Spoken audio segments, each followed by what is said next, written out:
ഇന്ന് നമുക്ക് അറ്റ്നോക്കിന്റെ work permit സിസ്റ്റത്തിനെ പറ്റി പഠിച്ചാലോ? Welcome to story of your. ADNOC പൊതുവെ ഫോളോ ചെയ്യുന്നത് വർക്ക് മാനേജ്മെന്റ് സിസ്റ്റം ആണ്. വർക്ക് മാനേജ്മെന്റ് സിസ്റ്റം എന്ന് പറയുന്നത് ഒരു സേഫ്റ്റി ടൂൾ ആയിട്ട് നമുക്ക് പറയാം.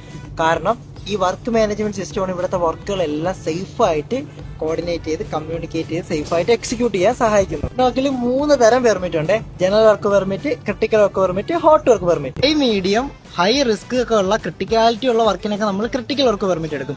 അത് മാത്രമല്ല, ജോലി ചെയ്യുമ്പോൾ എന്തെങ്കിലും ഹീറ്റ് പ്രൊഡ്യൂസ് ആവുകയോ അല്ലെങ്കിൽ ഫ്ലെയിമബിൾ മെറ്റീരിയൽസ് നിങ്ങൾ വർക്ക് ചെയ്യുന്നോ അല്ലെങ്കിൽ സ്പാർക്ക് ഉണ്ടാകാനൊക്കെ സാധ്യതയുള്ള വർക്കിനൊക്കെ നമ്മൾ എന്തെടുക്കും? ഹോട്ട് വർക്ക് പെർമിറ്റ് എടുക്കും.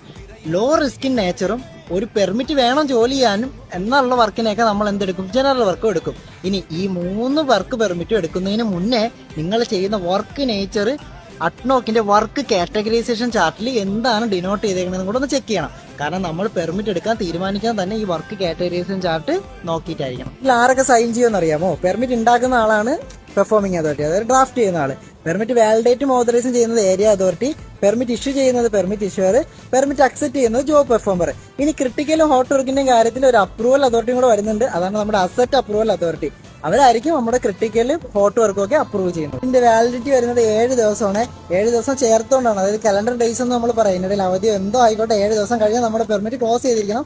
മാത്രമല്ല, ഓരോ ഷിഫ്റ്റ് എൻഡിലും നമ്മുടെ പെർമിറ്റ് സസ്പെൻഡ് ചെയ്ത് വെച്ചിരിക്കണം. പിന്നെ എന്തെങ്കിലും എമർജൻസി കണ്ടീഷനോ കാര്യങ്ങളൊക്കെ വന്നാൽ നമ്മൾ അപ്പോഴേ സസ്പെൻഡ് ചെയ്യാറുണ്ട് കേട്ടോ പെർമിറ്റ്. വീഡിയോ കുറച്ച് ലെങ്ത് ആയതുകൊണ്ട് ഞാൻ ഒരു കാര്യം കൂടെ പറയാം. അറ്റ്നോക്ക് പേഴ്സണൽ സേഫ്റ്റി ആൻഡ് WMSന്റെ കോർപ്പറേറ്റ് പ്രാക്ടീസ് 2-ലാണ് നമ്മുടെ ഈ പെർമിറ്റ് വർക്ക് സിസ്റ്റത്തിനെ പറ്റി കൂടുതൽ കാര്യങ്ങൾ പറയുന്നത്.